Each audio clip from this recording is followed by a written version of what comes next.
익산으로 이사 온 후 어느 사찰을 다녀야 할지 고민하다가 2013년 9월 우연히 송강사에 들렀습니다. 송강사 여기저기를 한가롭게 논일던 중 스님께서 일반인을 대상으로 불교를 알기 쉽게 강의하신다는 정보를 얻었습니다. 마침 스님께서는 관음전 앞을 지나가고 계셨습니다. 당시 저는 고려시대 승려들의 삶에 관심이 많았지만 책 속에서만 만나는 승려들의 삶이 과연 진짜일까를 의심했고, 그래서 오늘날 스님들을 만나면 그 의심이 해소될 것이라고 생각했습니다. 저는 관음전 앞에서 스님께 다음과 같이 말씀드렸던 것으로 기억합니다. 저는 고려시대 승려들의 삶을 연구하고 있습니다. 고려시대에는 화엄종이 중요한 역할을 한 만큼 고려시대 승려들의 삶을 연구하기 위해서는 화엄종에 대해서 이해해야 하고, 화엄종을 이해하기 위해서는 화엄종의 기반이 된 화엄경을 공부해야 합니다. 그래서 화엄경을 공부할 곳을 찾고 있습니다. 이 말에 대해서 스님께서는 화엄경은 여러 시대에 걸쳐 여러 사람에 의하여 만들어진 만큼 내용을 파악하기가 쉽지 않다. 그러나 화엄경의 요지를 파악하기 위해서 그 방대한 화엄경 전체를 읽을 필요는 없다는 식의 말씀을 하셨습니다. 그리고 약속이 있어서 더 길게 설명할 수는 없지만 화엄경의 요지는 생각보다 간단하며 언젠가 학당에서 강의하실 것이다 라고 말씀하셨습니다. 너무 반가웠습니다. 망설일 필요가 없었습니다. 당장 그 주부터 강의에 참석해서 지금까지 스님의 강의를 듣고 있습니다. 그 덕분에 저는 어설프게나마 2600년 불교 역사의 큰 그림을 그릴 수 있게 된 것 같습니다. 저의 요약이 정확한지 모르겠습니다만 스님의 강의를 요약하자면 부처님 당시부터 오늘날까지 인도에서 중국을 거쳐 한반도에 전해진 불교는 시대나 문화, 국가마다 다른 옷을 입고 있지만 결국 인간의 마음이 어째서 왜곡될 수밖에 없는지를 규명한 다음 우리 중생들로 하여금 마음의 왜곡을 없애고 바른 의도로 살라고 가르친다는 것입니다. 6년 동안의 강의를 한두 문장으로 요약하자니 스님께서 우리에게 가르쳐 주신 그 풍부한 내용이 모두 빠져나간 느낌이 듭니다. 그러나 스님의 강의 덕분에 저는 어려움에 고비고비마다 그런대로 현명하게 대처할 수 있었습니다. 예컨대 우리 아들 때문에 가슴 아플 때 스님께서는 아들을 너무 대녀상 마음대로 하려고 하지 마. 아들 길을 꺾으면 안 돼. 아들들은 다 그래. 그 시기는 곧 지나가. 그 시기가 지나가면 괜찮아질 거야 라고 위로하셨습니다. 그 말씀도 큰 위로가 되었지만 스님의 강의 덕분에 아들을 있는 그대로 보지 못한 것이 아들에 대한 나의 왜곡된 인식 때문이라는 것을 108배를 하면서 뼈저리게 가슴 깊이 느낄 수 있었습니다. 일체유심조라는 말을 모르는 것은 아니지만 저를 고통스럽게 만드는 문제를 해결하는 과정에서 이 말을 떠올렸을 때 그 말은 새로운 의미로 다가왔습니다. 아마도 이것이 불교에서 말하는 깨달음일지도 모른다는 생각도 했습니다. 시간이 지나서 그런지 이제 아들도 스님의 말씀대로 차츰차츰 자신의 길을 찾아가고 있는 것 같습니다. 이처럼 한편으로는 스님의 강의를 들으면서 불교에 대한 이해를 넓혀갔지만 다른 한편으로는 스님께서 마련하신 불교 학당의 불교 행사에 참여하면서 참으로 행복했습니다. 그리고 저는 차츰 불자가 되어갔습니다. 특히 승보공양은 저에게 우리나라에서 스님의 존재가 얼마나 소중한지를 가슴 깊이 느낄 수 있었습니다. 단양 대흥사에서 월탄 스님의 법문을 듣거나 백양사 운문함에서 일수 스님의 법문을 들으면서 수행에 한평생을 바치신 분의 풍모를 느낄 수 있었습니다. 스님께서 저희들 곁에 계시지 않으셨다면 평생을 가도 그런 분들을 만날 기회는 없었을 것입니다. 앞으로도 우리나라를 이끌고 계시는 스님들을 만날 기회가 많았으면 좋겠습니다. 그리고 사찰 탐방을 통해서 지금까지 우리나라 불교를 바르게 세우고자 노력했던 분들의 발자취를 더듬어 보면서 우리나라 사찰들의 소중함도 함께 느꼈습니다. 스님과 함께하면 저의 마음은 항상 이것저것 배워가는 것이 많아서 기쁨으로 가득 찼습니다. 6년, 짧다고 하면 짧고 길다고 하면 긴 세월입니다. 어느덧 저의 삶에서 스님이 차지하는 비중은 점점 커져만 가고 있습니다. 스님께서 공부 열심히 하라고 마련해 주신 책상 앞에서 스님의 가르침을 되새기며 나는 가르치는 사람으로서의 역할을 제대로 하고 있는지 반성하기도 합니다. 가끔 스님께서 나이가 드니 찾아갈 스승이 없다고 안타까워하시지만 저는 찾아갈 스승이 있어서 참으로 행복합니다. 사실 속가에서의 스승과 제자 사이는 이제 마음이 있어도 마음을 표현하기에는 어려운 상황이 되었습니다. 집으로 찾아가 마음을 표현하고 싶어도 혼자 사는 집이 아니니 찾아오는 것을 꺼립니다. 저부터도 제자가 집에 찾아오겠다고 하면 이런저런 걱정이 앞서서 집으로 오라고 하기보다는 밖에서 만나서 차 한잔 마시곤 합니다. 그런데 사찰에서는 아직도 설날에 서로 만나서 인사를 나눌 기회를 만들어주시니 얼마나 감사한지 모릅니다. 저에게만 좋은 것이 아니라 우리 아이들에게도 이런 미풍양속을 경험할 수 있는 소중한 기회를 주시니 더욱더 고맙습니다. 앞으로도 스님 따라다니면서 열심히 배우겠습니다. 그리고 건강하십시오.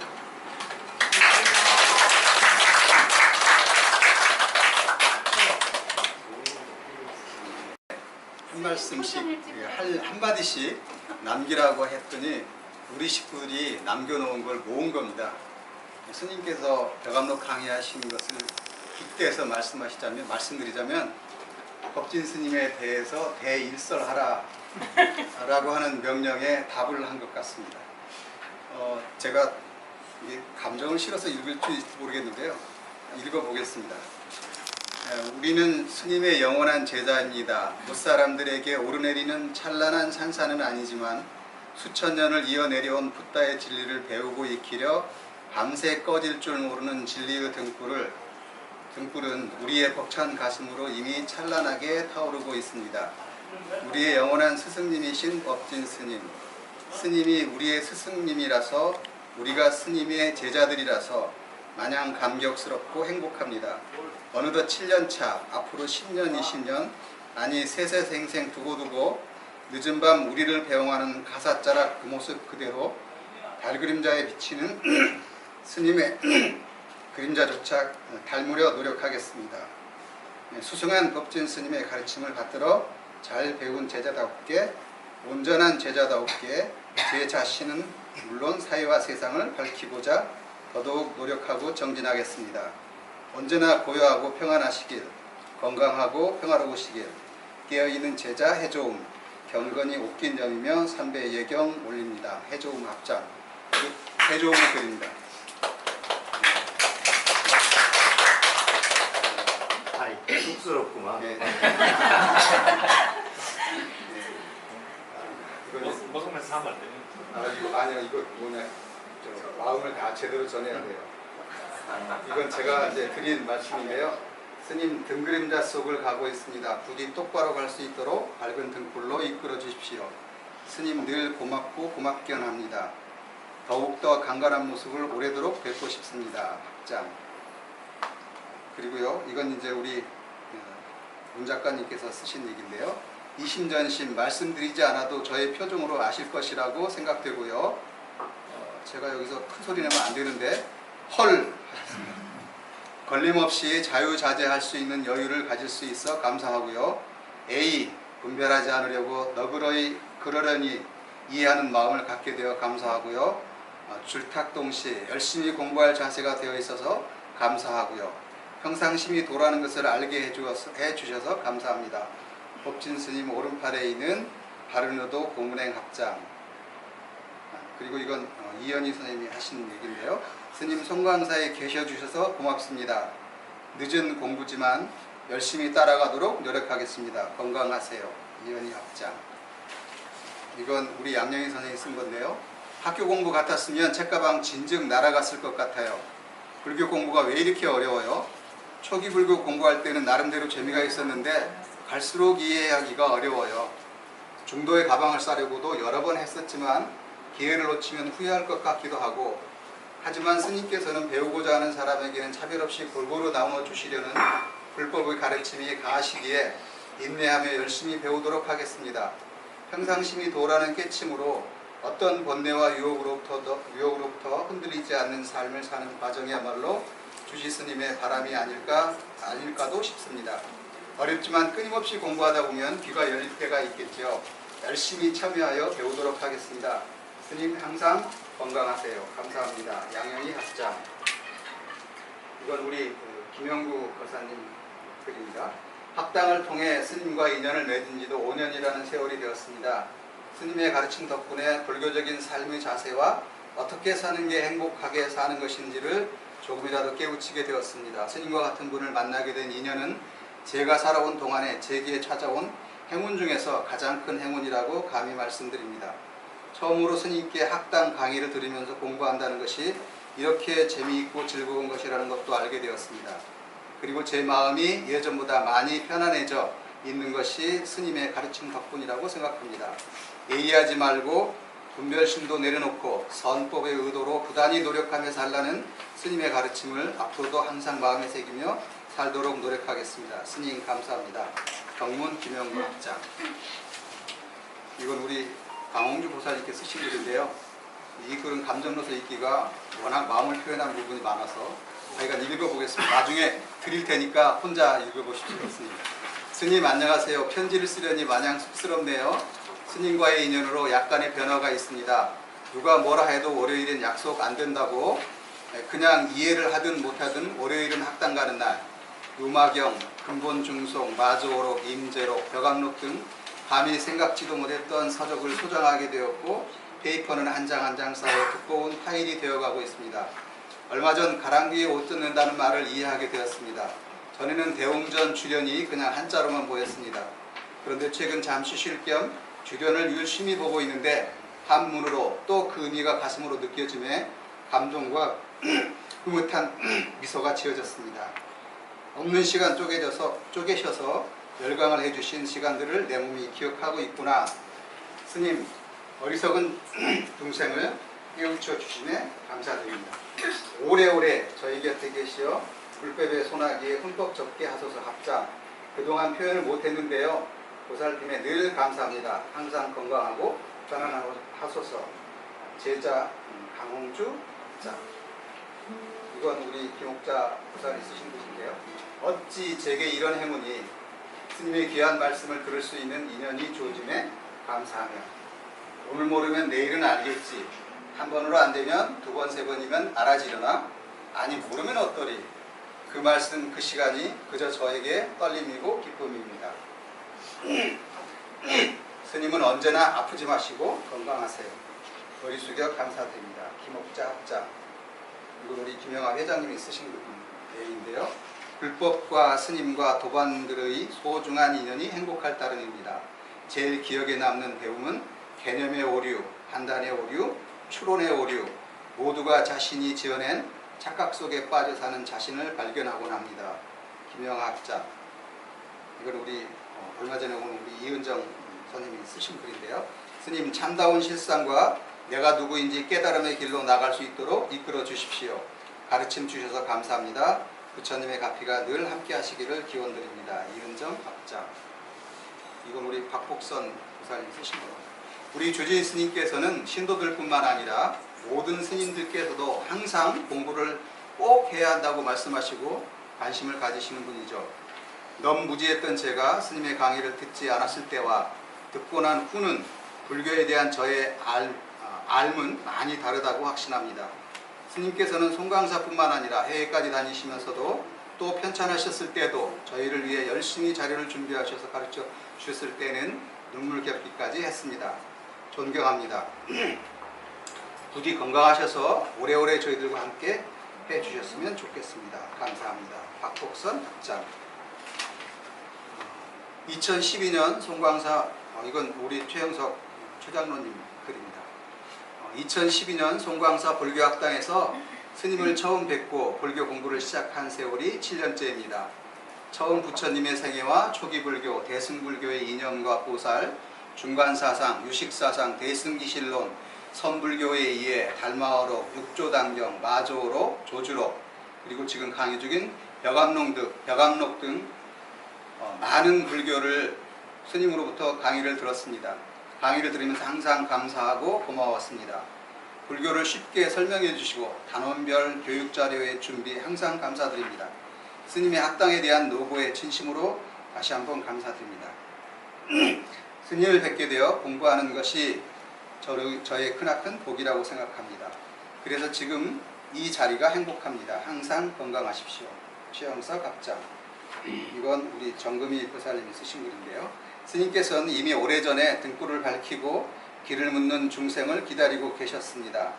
칠흑같이 깜깜한 어둠 속에서 이제야 발견한 그 불빛입니다. 스님, 희유하고 귀한 인을 만들어 주셔서 진심으로 감사합니다. 스님께서 전하신 가르침이 헛되지 않도록 열심히 따르겠습니다. 법을 찾아 걷는 이 길, 다함이 없는 허공 같은 이 길, 저 멀리 어딘가에 계실 스님을 놓치지 않도록 애쓰겠습니다. 정금이 합장. 이건 우리 해좀 쓰신 아까 분인데요. 했어요. 해줘. 해줘 끝났잖아요. 1페이지네. 더 왔네. 주세요. 박수. 주세요.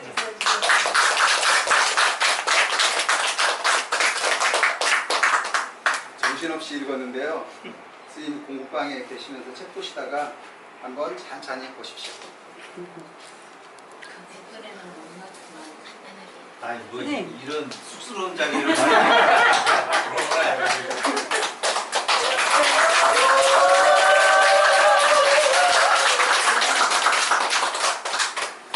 반갑습니다.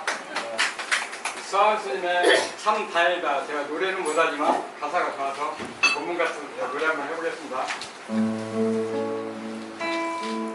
나와 다른 사람들이 내 마음과 같지 않아서 참 다행이다. 내 마음과 같아서 내가 가는 곳마다 사람들이 넘쳐난 나는 나와 다른 사람들이 내 마음을 알지 못해서 참 다행이다.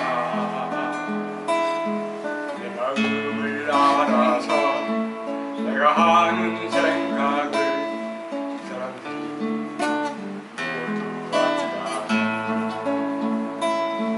난 아마 자유롭지 않을 거야. 어디를 가든 어떤 생각을 하든 내가 혼자 있는 시간은 존재할 수 없을 거야.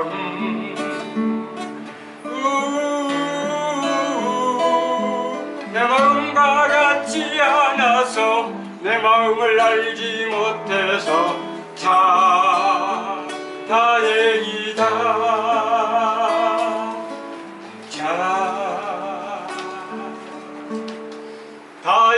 다행이다.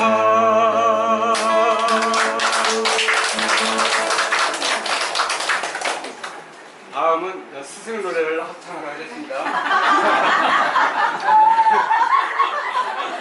원래 이 스승 노래는 내가 들어보니까 엄청 빠르더라고요. 근데 빨리 해. 감정을 실을 수가 없어요. 조금 느리게 한번 하겠습니다. 몇 절까지? 1절만 해. 1절 하나, 둘, 셋 하면 시작한 거예요.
이제는 케이크를 자르는 시간인데 케이크를 잘라야 돼요 지금? 순서만 자르기만 하고. 근데 케이크를 저 초를 한 번도 빠지지 않고 나오신 분이 이 최장도님이시거든요. 최영섭 과장님께서 건배 제의를 하시겠습니다. 죄송합니다. 저 이런 거 잘 익숙하지가 않은데 그 앞에 오미자 잔이 있을 겁니다. 이거 술이 아닌 것 같아요. 제가 건배 제의를 하겠습니다. 건배 제의는 줄딱 통시로 하겠습니다. 근데 요령이 있습니다. 요령이 그냥 하는 게 아니고요. 제가 줄탁 하면 여러분은 동시 세 번 하고 좋다 여기까지 알겠습니까? 연습 안 해도 되겠죠? 자, 스님의 건강과 우리 학교 발전을 위해서 줄탁 동시 좋다. 이거 많이 해본 것 같은데. 아니 안 해보니까 이 정도. 스님 불을 꺼셔야 될 것 같은데요. 박수. 불을 끄고.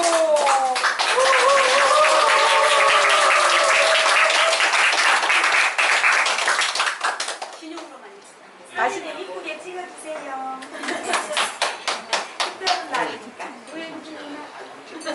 맛있는 밥 먹기 전에 우리 스님 한 말씀 해주시면 감사하겠습니다.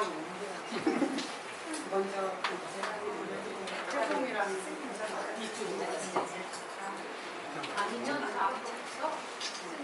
좀 많이 쑥스럽네요. 이렇게 새로 오신 분. 내가 그 칠락팔락거리고 많이 돌아다니잖아요. 어제도 가가지고 일이 많았어요. 그제 뭐 연등 축제를 한다고 했다고 그래요. 서울에 비가 굉장히 많이 왔었더랍니다. 동국대학교에서 연등 축제 기본 행사를 하고 그 대중들이 이제 조계사 앞으로 가는데 비가 너무 많이 와서 아주 많이 힘들었다고 그래요. 이번에는 그 외국 외빈으로 이렇게 초청된 분들 중에 내가 이렇게 막역하게 잘 지내는 사람들이 몇 사람이 왔어요. 근데 그분들이 비 오는 중에 거기에 그 연등 행렬을 한다고 하는데 얼마나 힘들었겠어요. 스님들 옷이 제가자들 같이 뭐 청바지 바지 입는 것도 아니고 치렁치렁 그냥 장삼에 가사에 폼은 있는 대로 다 잡아야 되는 옷들인데 많이 힘들었다고 해요. 예정되지 않은 상황이 돌발 상황으로 이렇게 부닥쳐 놓으니까 준비가 잘 안 되고 그분들도 많이 불편하고 그래서 그랬다고. 어제 저녁에 어제 오후에 만났어요. 오후에 만나서 우리 한국에 그럴싸한 데를 좀 이렇게 가보고 싶어들 해서 내가 이제 일행이 돼서 같이 좀 다녀주려고 하는데 문재인 대통령하고 김정은 국방위원장 뭐 같이 만난 임진각을 가보고 싶어 하더라고요. 전 세계에 그게 실황 중계가 됐었다고. 거기를 가보고 싶어 해요. 그래 임진각을 갔어요. 생전 처음 임진각을 한번 가봤어요. 네.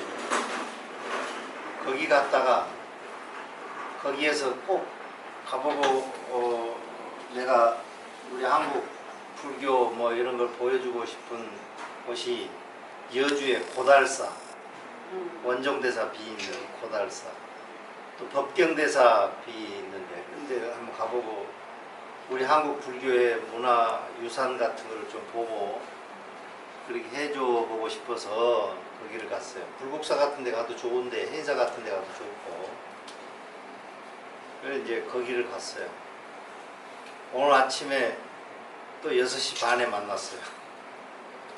만나서 아침 먹고 인천공항에 가서 그 사람들 가는 사람들 잘 가라고 배웅하고 그러고 내려왔어요. 내려오니까 여기 도착하니까 4시 한 뭐 조금 4시 한 40분? 30분 40분 이렇게 됐더라고요. 아무튼 뭐 이렇게 서프라이즈 파티를 해줘서 고맙습니다. 이미정 교수가 전화가 왔어요. 그래 나는 뭐 이럴 자리일 거라는 생각은 못했고 같이 뭐 저녁이나 같이 먹자는 자리인 줄 알았는데 아무튼 고맙습니다.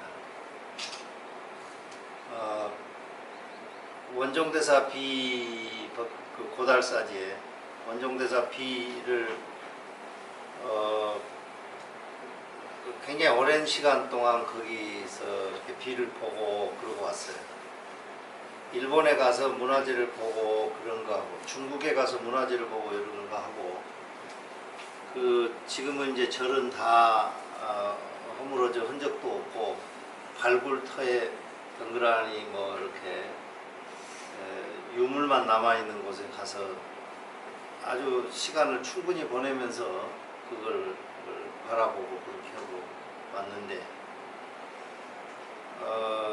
나이가 들어서 나이가 많지는 않습니다만 나이가 들어서 그런지 그걸 이렇게 보면서 나도 언젠가는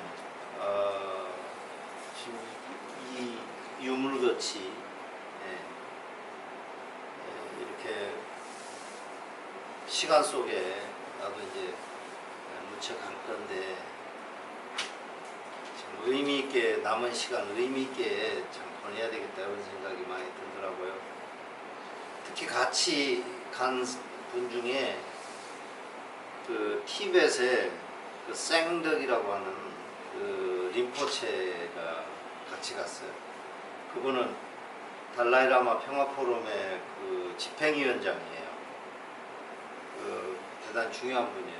티벳으로 보면 티벳 전체 인구가 전 세계적으로 흩어져 있는 티벳 인구가 한 640만 정도 된다더라고요. 640만. 그러면 우리나라 인구의 한 8분의 1, 9분의 1 요 정도 돼요. 그런데 티벳 사람들이 그 작은 수로 세계 평화에 주는 그 메시지나 인간이 정말 평화롭게 살아야 된다고 하는 충격을 세계인들한테 주는 것은 미국 전체가 주는 것보다 더 커요. 그 사람들은 국가를 잃어버리고 전 세계에 흩어져서 중국으로부터 부당한 그 간섭을 받고 있고 국가를 잃어버리고 말이죠. 그러면서 인간은 본래 이렇게 평화롭게 지내야 되는데 평화를 깨치는 그런 요소들을 가진 사람은 그걸 소중하게 여기고 못 가진 사람들 그걸 갖도록 많이 노력하고 이런 메시지를 세계인들한테 주는데 그 메시지의 강도라고 하는 것은 정말 우리들이 이래 이야기로 할 만큼 그렇게 그냥 가볍지가 않아요. 그 생덕 그 림포체도 줄곧 얘기를 하는데 그런 얘기더라고요. 대화를 하면 항상 그런 얘기예요. 평화. 이제 우리 북방불교 대승에서 우리 전통에서는 그가 이제 평온이라고 해요. 평온. 평온의 극대화된 것이 이제 열반인 거죠. 열반.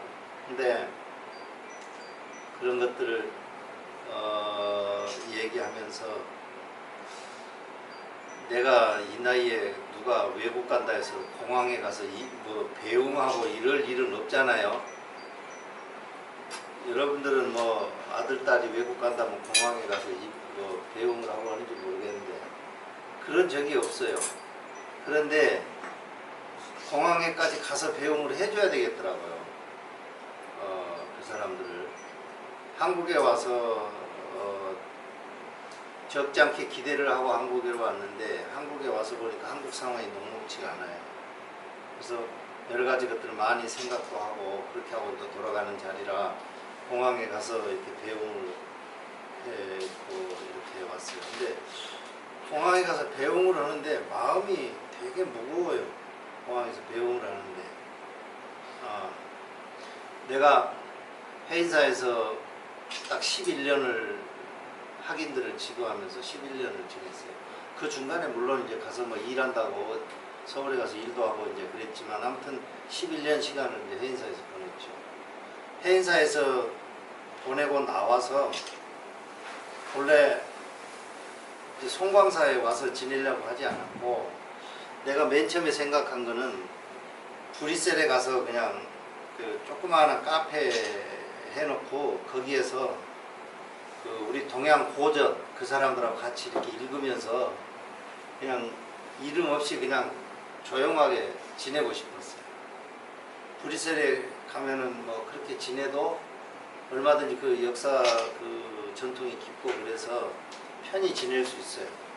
그러면 뭐 집 짓는다고 뭐 이리저리 안 다녀도 되고 뭐 그래요.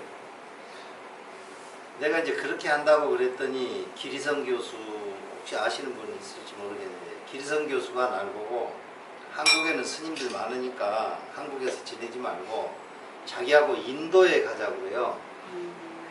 이제 그분 이제 그때 이제 막 학교 이제 정년하고 그랬을 때인데, 그분은 학교를 정년했고 나는 이제 해인사를 정년하고 나왔을 때인데, 인도에 가서 아시람에 가가지고 한국관을 하나 만들어서 스님은 뭐 불교, 뭐 역사, 뭐 이런 강의를 거기서 하고, 자기는 거기에 가서 또 자기가 할 수 있는 또 다른 강의를 하면서 아시람에 한국관을 하나 만들자 그래요.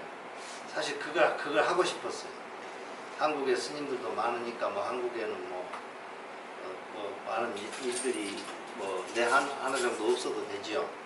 근데 인도 가서 그렇게 하면서 지내면 의미가 있을 것 같아서 인도로 가서 지내려고 그랬어요. 이제 아시람에 가가지고 한국관을 만들려고 구체적으로 진행도 하고 그랬죠. 그런데 나는 가려고 그랬는데 그 기리성 교수 부인이 절대 자기네 인도 가서 안 산다고 그러는 거예요. 그래가지고 기리성 교수가 인도를 못 가게 됐어. 그래가지고 그러려고 우리 스님 나 혼자는 또 이제 뭐 엄두가 안 나잖아요. 기리성 교수하고 같이 가면 기리성 교수 부인이 밥도 해주니까 뭐 덩달아 또 모양새도 해결되고 좋은데, 그래 그게 또 삐뚤어졌어요. 그러다가 또 이제 그 달라이라마 평화운동하는 거기에 이제 관여를 하고 있어서 그 일을 할까 생각했어요. 그 일을 하면서 그냥 이렇게 지낼까. 근데 이제 그 본부가 이제 밴쿠버에 있어요. 그래 밴쿠버 가서 지낼까 그랬는데, 아무튼 그러다가 이제 송광사에 이제 왔는데, 송광사에서 이렇게 지내는 시간이 내가 이제 말씀 한번 드린 적이 있는데, 주지 4년 한 임기를 지냈는데 꼭 일주일 만에 이렇게 지나가 버린 것 같아요. 지나가 버렸어요. 네. 주지 4년이 내한테 주어진 하루 물리적 시간 하루가 다른 사람의 물리적 뭐 일주일인 건 아니잖아요. 다 일주일이고, 나도 일주일이면 다른 사람한테도 일주일이고, 그 사람에게 1시간이면 나에게도 1시간인 건데 시간이 그렇게 지나가 버렸어요. 그 이제 나이가 이제 60이 이제 되는 건데, 사실은 좀 정리하고 싶은 생각도 많이 마음속에 문득문득 들어요. 일을 줄여야 되겠다, 이런 생각도 들고, 원정대사 비를 가서 이렇게 보면서, 원정대사가 신라 경문왕 때 태어났다가 고려 광종 때 돌아가신 분인데, 그러니까 950년에 돌아가셨어요. 그래 이제 그 비를 967년에 이제 세웠더라고. 967년에 세웠으니 지금으로 본다 해도 지금 2017년이니까 시간이 참 많이 됐지 않습니까? 그 비를 보면서 얼마나 많은 사람들이 그동안에 1100년 그 시간 동안에 얼마나 많은 사람들이 여기 와서 이 비를 보면서 자기 삶을 원종대사의 삶으로 비추어서 이렇게 그 원종대사의 삶에 비춰진 자기 모습을 보면서 얼마나 생각을 고쳐먹고 또 이렇게 지냈을까 이런 생각이 많이 들어요. 나는 여기에서 무슨 생각을 하나 정도는 정리하고 가자. 그런 생각이 들어서 그 시간을 많이 보냈는데 역시 나는 조금 에너지가 가만히 있는 에너지는 아닌 것 같아요. 내 개인 성향이. 우리 송강사 위에 보이스카우트 그 땅이 있어요. 그 땅은 우리 송강사에서 1973년에 보이스카우트 거기에 증여를 했어요. 보이스카우트 훈련장으로 쓰겠다고 하니까 그때 이제 송강사에 계시던 분이 그 땅을 보이스카우트 연맹에 증여를 해준 땅인데 아시다시피 요즘에는 누가 보이스카우트를 안 하니까 보이스카우트 그 훈련장이 텅텅 비었고 활용이 전혀 안 되는 거예요. 그래 이제 보이스카우트 연맹에서는 전라남북도 광주시 이 지역 전체 훈련장을 하나로 통합하려고 그러는 거예요. 그래 이제 그거를 이제 매각을 하려고 그래요. 매각을 하려고 한다 해서 그걸 매각하면 안 된다고 저는 이제 얘기를 전달했어요. 전달한 지가 오래됐는데 한 몇 달 됐어요. 그래서 이제 또 뭐 변호사들하고 이렇게 상의를 해보고 하는 과정에 우리가 맨 처음에 그 땅을 증여할 때 증여의 목적이 있어요. 그런 목적으로 사용한다고 하니 우리 절에서 이 땅을 증여합니다라는 거거든요. 근데 이제 그 증여의 목적이 아니게 보이스카우트 연맹에서 그거를 목적을 변경하는 거예요. 그러면 그거는 증여를 다시 원점에서 다시 검토할 수가 있대요. 그래서 증여 취소를 요구할 수가 있대요. 해야겠네요. 그래서 이제 지금도 할 일이 많다. 할 일이 무궁무진한.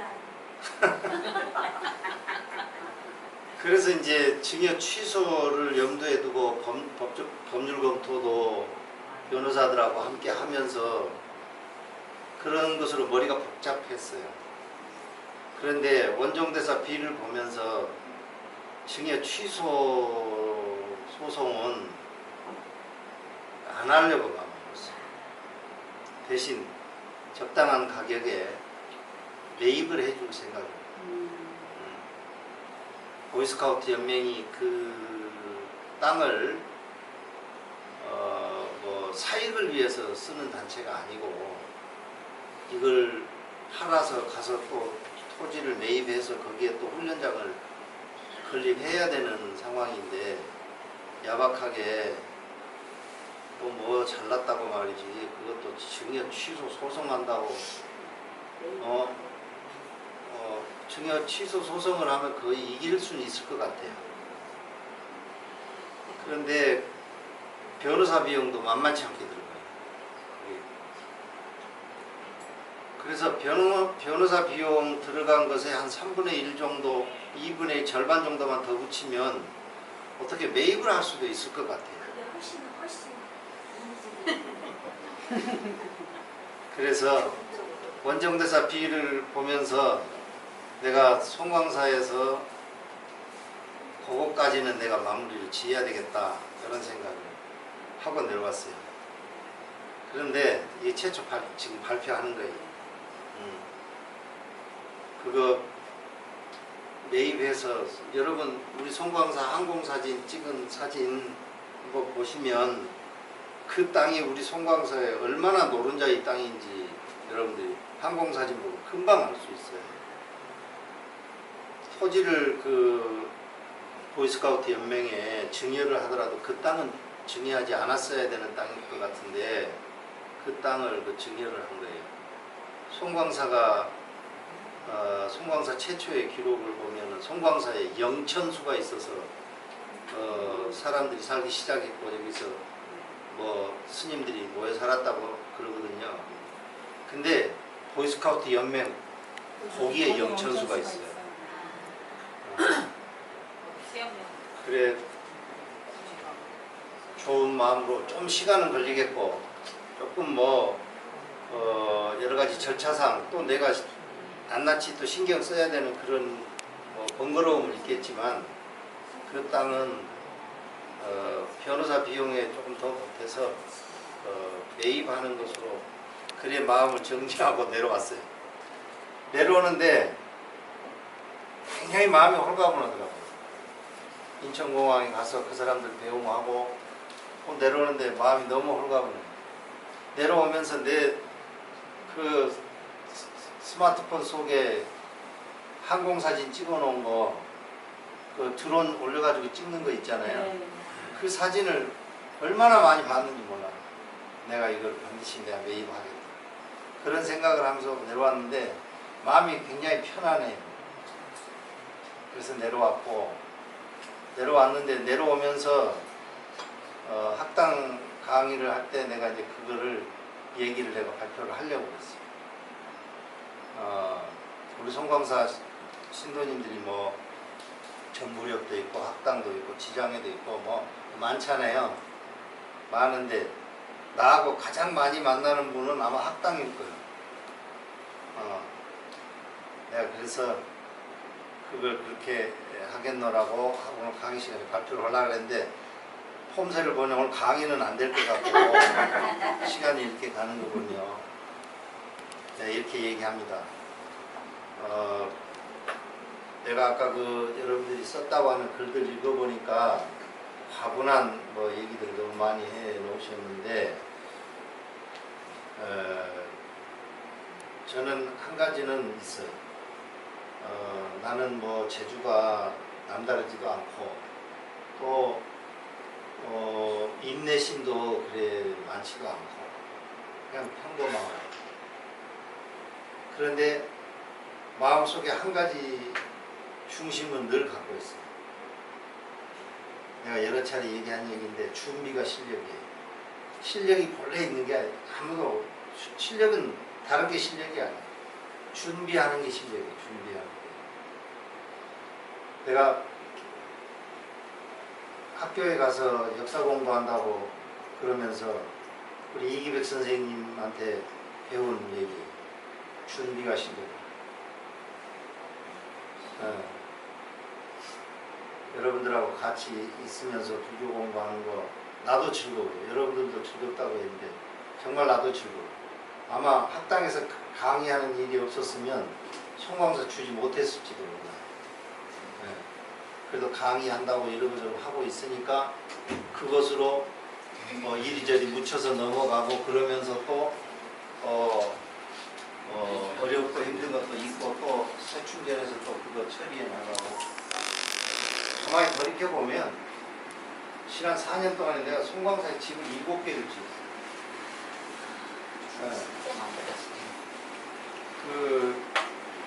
내가 가만히 생각하면 참 너무 어떻게 보면 우스워요. 내가 주지를 하던 사람도 아니고 우리 송광사 재정에서 그걸 어떻게 지었을지 지금도 물론 이제 송광사가 이제 그래서 부채가 좀 있기는 합니다. 근데 감당할 수 있는 부채예요. 그걸 어떻게 했는지 참 묘해요. 여러분들이 함께 해주셔서 가능했다고 생각하고요. 긴 말을 했는데 어쨌든 나도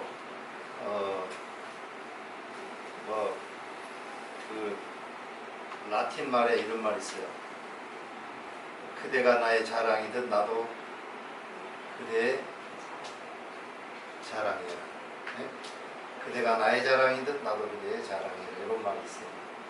라틴 속담에.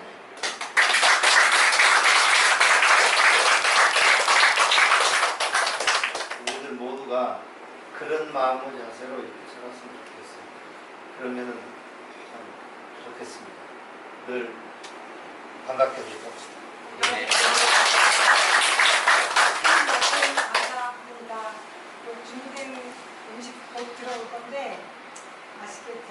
감사합니다.